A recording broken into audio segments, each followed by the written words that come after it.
اکثر و بیشتر یہی دیکھا جاتا ہے کہ خطبہ حضرات تقریر کر رہے ہوتے ہیں اور سامعین کبھی ادھر دیکھ رہے ہیں کبھی ادھر دیکھ رہے ہیں، سامعین کی خطیب کی طرف توجہ ہی نہیں ہوتی، اور ہمیشہ وہ خطیب ناکام رہتا ہے زندگی میں جو سامعین کی توجہ اپنی طرف مبذول نہیں کراتا۔ ہمیشہ ایسی گفتگو کریں کہ سامعین کی توجہ آپ کی طرف ہی رہے، سامعین آپ سے نظریں نہ ہٹائیں، یعنی ایسی گفتگو کریں کہ سامعین صرف آپ کے چہرے کو دیکھتے رہیں، آپ کی تقریر سنتے رہیں، آپ کا خطاب سنتے رہیں، آپ سے نظریں نہ ہٹائیں۔ اگر آپ چاہتے ہیں کہ سامعین آپ کی تقریر سنتے رہیں اور آپ سے نظریں نہ ہٹائیں تو جو اصول میں آپ کے سامنے عرض کرنے لگا ہوں، ابھی لکھنے لگا ہوں، ان کو آپ نے فالو کرنا ہے۔ نمبر 1، پہلا اصول یہ ہے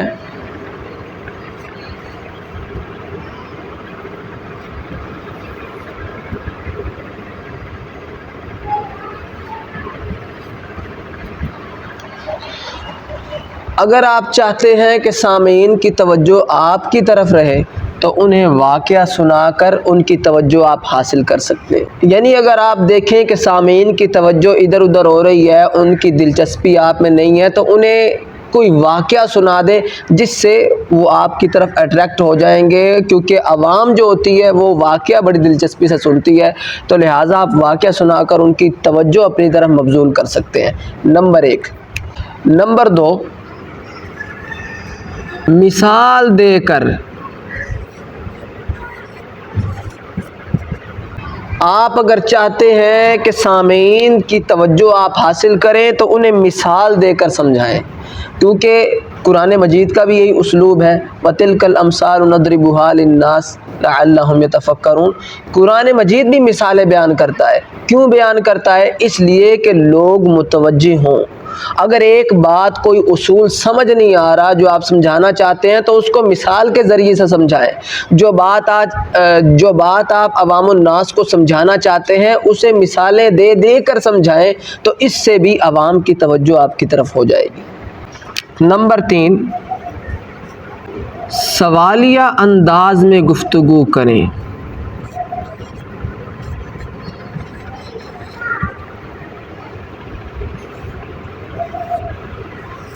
جب آپ گفتگو کر رہے ہوتے ہیں تو گفتگو میں سوالیہ نشان کھڑا کر دیں۔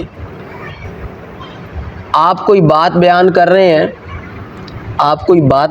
رہے ہیں تو اس کی تائید عوام سے لیں، کیا واقعی اس طرح بات ہے کہ نہیں ہے؟ جب تک عوام جواب نہ دے، 4 سے 5 لوگ ہاں میں سر نہ ہلائیں، آپ نے آگے نہیں چلنا۔ تو سوالیہ انداز کر کے بھی لوگوں کی توجہ حاصل کی جا سکتی ہے۔ اور ایک اچھے خطیب کی نشانی یہ ہوتی ہے کہ جب بھی وہ عوام سے خطاب کرتا ہے تو ان کی ساتھ ساتھ تائید لیتا رہتا ہے کہ بات اس طرح ہے کہ نہیں، پھر آگے اپنا جواب دیتا ہے۔ نمبر 4، کتاب کی نمائش کر کے۔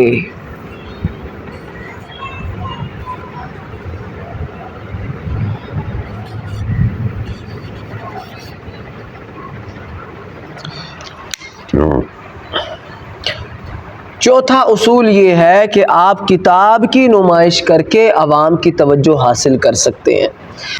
مثال کے طور پر آپ کو یہ ایک بڑا چیلنج کرنے جا رہے ہیں یا بڑی بات کرنے جا رہے ہیں یا مخالف کا رد کرنے جا رہے ہیں، آپ کسی مخالف کا رد کرنے جا رہے ہیں، ان کے سوال کا جواب دینا چاہتے ہیں یا ان کے عمل میں کوئی رد عمل کا اظہار کرنا چاہتے ہیں، تو کتاب کو فضا میں لہرائیں۔ آپ نے بڑے بڑے علماء کو دیکھا ہوگا کہ جب وہ اسٹیج پر آتے ہیں تو اتنی اتنی کتابیں لاتے ہیں اور پھر ہر بات کتابیں اٹھا کے عوام کو دکھاتے ہیں، تو اس سے کیا ہوتا ہے؟ اس سے عوام کی توجہ رہتی ہے۔ اس کے 2 فائدے ہوں گے۔ نمبر 1، توجہ بھی آپ کی طرف عوام کی ہو جائے گی۔ نمبر 2، عوام مطمئن بھی ہو جائے گی کہ یہ شخص واقعی قرآن و سنت سے بات کرنے والا ہے اور حوالوں سے بات کرنے والا ہے۔ تو آپ کے لیے ضروری ہے ان 4 اصولوں کو فالو کریں اگر آپ نے عوام کی توجہ حاصل کرنی ہے، اور اگر آپ ان اصولوں کو فالو نہیں کرتے تو آپ ایک اچھے خطیب نہیں بن سکتے۔ ایک اچھے خطیب کے لیے یہ بات لازمی اور ضروری ہے کہ عوام کی توجہ ہر وقت اس کی طرف رہے۔